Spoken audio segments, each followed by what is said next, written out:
Hi team leaders, we just wanted to give you a wee quick overview into the Marquee for those guys that haven't seen it before. Two entrances to the Marquee, two main entrances as normal, entrance 1 and entrance 2. We'll chat about that in a little minute or two, but needless to say we want you to try and use those entrances for your team as much as possible. It's going to be tricky on day one because nobody's going to know where their team's sitting or anything, but into the main Marquee. Hopefully you're all going to be impressed. Loads of people have been working really hard. Turned it a long ways this year, just to try and help with sound a little bit and make maximum use of all the space. So you'll see new for this year, tiered seating. We've never had before at the back row, which adds a nice little atmosphere at the back. Round here, and the staging, we have a lovely big width on the staging. A couple of bits still to finish up there. But we have an actual stage in this year, which is going to give a little bit of height, and hopefully that'll help with the sound as well. What we wanted to chat to you now about was your teams specifically. We wanted to, it's not just as clear maybe as it was other years where your team's going to sit, so we're just going to run through them. So Sharks, you're obviously going to be over there. Sharks, you're on the green mat only, so not onto any of the benches, so you'll be green mat only. Teams in the middle, your signs are up here, so Kangaroos I think are going to be middle mat, very centre, and Koalas are going to be green mat only. Then Lizards over here, you will be using the first 3 benches and the first row of chairs. So there's a little bit of a gap which is wider than the others, but we just couldn't get our hands on all the same types of chairs and benches. So first 3 benches, first row of chairs, exactly the same for the budgies. 3 benches and 1 row of chairs, and exactly the same for the snakes. 3 benches and 1 row of chairs. Dingoes, yours is easy. All the red chairs are yours, Dingoes. Crocodiles, there's the D-Meister coming in. Crocodiles, you're on all of these brown chairs, okay? Third team back centre. You can use all of the brown chairs. Turtles over at the far side, you're on all those grey chairs, so 4 rows of grey chairs. Don't forget to leave the 5th row in front of you, that belongs to the Lizards. It gets a little bit easier as we get back. Wallabies, you're on all of these brown chairs here.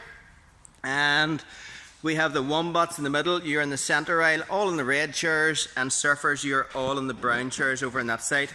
Any team that I have mentioned so far, please try and use exit 1 and exit 2 when you're both entering and leaving the Marquee as best as possible, unless otherwise notified. There's an emergency exit should anything happen just behind Darren, number 3, or we may let you use that as well for if you're going to the sports pitch or for finding it's getting really busy, but primarily you will use exit 1 unless you're told otherwise.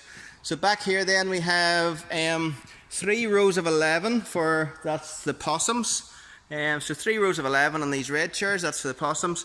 3 rows of 11 and that's the kookaburras, exactly the same on the other side. 3 rows for the emus, 3 rows for the didgeridoos, okay, and there's a wee bit of a gap there which you can see, which slightly divides your team. Bandicoots are down here in the back, nice wee section. You have a wee bit of extra space down here, and the boomerangs usually are the same on the other side. So you have 4 rows of about 8 or 9 there. Tiered seating, Tasmanians, the oldest group with the redbacks. So you 2 are in one group, kind of all across this. So you'll have a little bit of work to do. But I'm thinking that the Tasmanians are probably going to get onto that tiered seating, plus those 3 there, and there's a few extra ones at the front here, which you can use as well. And then the redbacks, you should sit in nicely in there, okay? Needless to say, it's really tight this year. Lots and lots of chairs, extra chairs in this year. There's less people on the floor, which means it's a little bit tighter. This Marquee is going to be packed. It's bigger than last year, it's longer. So we do expect that you're going to have to work really hard. Every team, I think, has about 32 or 33 chairs in it. So you have mostly 27 kids in your team, plus 6 or 7 leaders. So some of the youth teams will just be a little bit tight. Alright, Darren, you still all okay over there? Yeah? Yeah? Good. So the only other thing I want to say to you team leaders is we've obviously got our sound system. Sometimes when we're getting your attention, it can be really difficult. We're going to take a wee look at Milena's artwork here when we're up here. It can be really difficult to get your attention over all of the noise, and it's going to be trickier than ever. I'm going to come up with a wee signal to use, which is going to be like an audio sound. Not sure yet, but maybe something like a doorbell or a buzzer, and we'll play that over the system. So team leaders, if you hear a doorbell or a buzzer, etc., something, I'll let you know in the next few hours what that's going to be. Hear that played over the audio system. That means that somebody at the front wants to communicate with you, so they're maybe going to tell you, get kids set down, get kids ready to go, we're going to play a game, something like that, and then you can help communicate that with your team. So it's going to be big, going to be loud, going to be very, very exciting, I think, and you will probably see another couple of videos by the end of the night, I would think. See you all later.